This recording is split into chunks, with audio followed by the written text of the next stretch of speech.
Il est grand temps que notre avocat nous réponde aujourd'hui sur les droits de l'enfant. Vous étiez certainement devant votre poste hier soir pour voir le téléfilm La Maladroite et le débat qui s'en est suivi sur la maltraitance des enfants, d'où l'intérêt de s'intéresser à ce fameux droit des enfants. Au sens juridique du terme, un enfant c'est quoi, monsieur l'avocat ? Un enfant, c'est une personne qui a moins de 18 ans. C'est expressément défini par la convention dont vous parliez tout à l'heure, Pascal, la Convention internationale relative aux droits de l'enfant de 1989. Oui, tout à fait. Il y a 30 ans précisément, c'est l'anniversaire, le 20 novembre 1989, l'ONU a ratifié à l'unanimité la Convention relative aux droits de l'enfant. Est-ce que ça veut dire que tous les enfants sont égaux en droit, filles ou garçons ? C'est l'idée même de cette convention. Alors en France, ça n'a pas fait changer grand-chose puisqu'il y avait déjà un certain nombre de choses qui étaient dans les mœurs. Mais il y a de nombreux pays qui sont ratificateurs de cette convention et qui ont dû faire d'énormes efforts. Alors vous êtes tous les trois papas. Franck, c'est 3 enfants, 12, 15 et 17. Pour ceux qui veulent jouer au loto. Vous, c'est Jean-Jacques, 3 filles, 4 petits-enfants, on ne donnera pas les âges, parce qu'autrement on va se dire, monsieur vétérinaire, il a dû faire de la chirurgie esthétique, parce qu'il fait beaucoup plus jeune. Absolument pas plus que vous, Pascal. Plus sérieusement, ça vous est déjà arrivé de donner une gifle, une petite fessée, quelque chose, Franck ? Sous le coup de l'énervement, une petite remontrance, serrer un petit peu un bras. Frapper, non, c'est pas dans ma façon de voir les choses. Très bien. Et vous, Jean-Jacques ? J'ai pas dit frapper, hein. J'ai dit une petite fessée, petite gifle, voilà quoi. Oui, après c'est vrai que c'est toujours pareil. Dans la vraie vie de tous les jours, on est de temps à autre un peu énervé, fatigué par le travail le soir.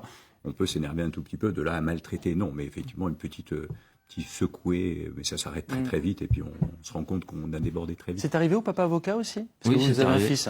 Bien sûr que c'est arrivé. Ça nous arrive à tous finalement, on va pas se le cacher. C'est arrivé à tout le monde. Et puis la fessée, c'était dans les mœurs de l'éducation, même en France. Parce que il faut bien comprendre que chaque pays a ses habitudes, ses mœurs. Et justement, vous en parliez tout à l'heure, Pascal, et on va y revenir, les mœurs sont en train d'évoluer dans notre propre pays. Ça veut dire que j'ai plus le droit, clairement, monsieur l'avocat, de donner une fessée ou une gifle à mon fils, à mon petit-fils, à ma petite-fille. Vous savez, il y a des parents, des grands-parents qui nous regardent là et qui se disent « Ah bon, mais qu'est-ce que je risque ?»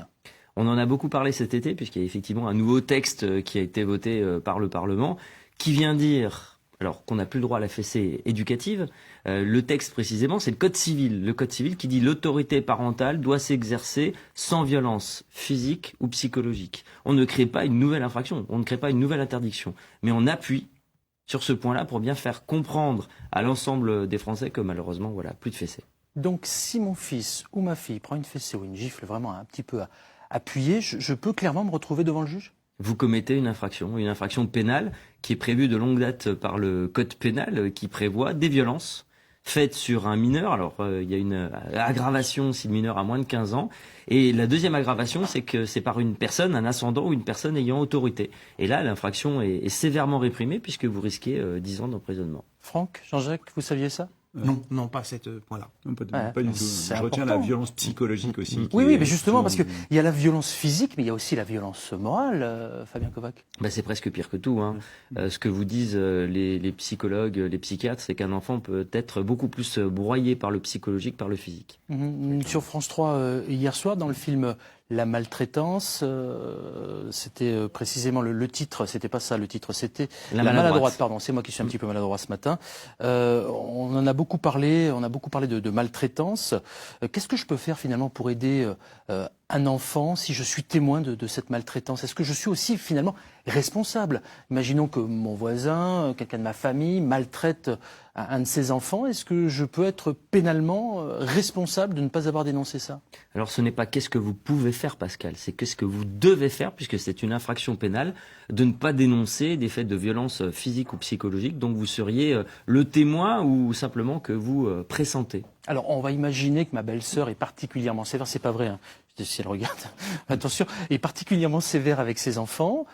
Sévère, ça veut pas dire maltraité.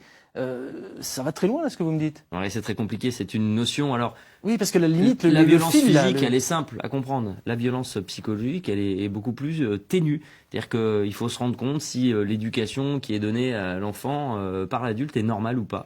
Un enfant enfermé dans une cave, c'est pas normal.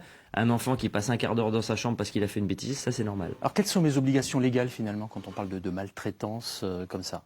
Pour être très clair. Si une personne, que ce soit un enseignant, un infirmier, un éducateur ou même un voisin, a connaissance de faits de maltraitance physique ou psychologique, il a l'obligation d'alerter, alors soit les forces de l'ordre, hein, les gendarmes, les policiers, même pourquoi pas, et c'est vraiment leur rôle, les assistantes sociales, puisque dans chaque département, il y a des services sociaux qui sont très compétents, et ça il faut le dire parce que c'est pas un métier facile, de réussir à déceler au sein d'une famille ce type de violence. Je reviens précisément sur les droits de l'enfant parce qu'on pourrait faire une émission tout entière. Hein. Ils ont fait un débat hier soir, ils n'ont pas pu terminer. Hein. Je vous conseille d'aller le voir en replay, c'était animé par Carole Gessler hier soir, c'était très bien.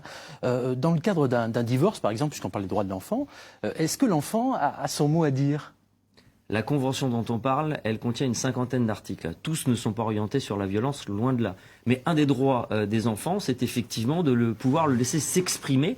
Le Code civil français, qui a intégré des règles de cette réglementation internationale, prévoit que l'enfant qui est capable de discernement, alors ça c'est un peu compliqué parce qu'il n'y a pas d'âge qui est défini, mais en tout cas un enfant qui est capable de discernement, on considère que c'est entre 8 et 10 ans, peut être entendu s'il le demande par le juge d'affaires familiales pour dire notamment où il souhaite vivre. En tout cas, les adultes ont généralement autorité sur les enfants, hein, quand même pas l'oublier. Oui, ils ont autorité, c'est ça qui est compliqué, parce qu'un enfant peut être endoctriné. Vous savez, on parlait d'un son de cloche. C'est sûr qu'un enfant qui vit plus souvent avec un parent qu'avec l'autre a peut-être un son de cloche qui n'est pas très objectif. Ça sent le vécu. Merci, maître Fabien Kovac.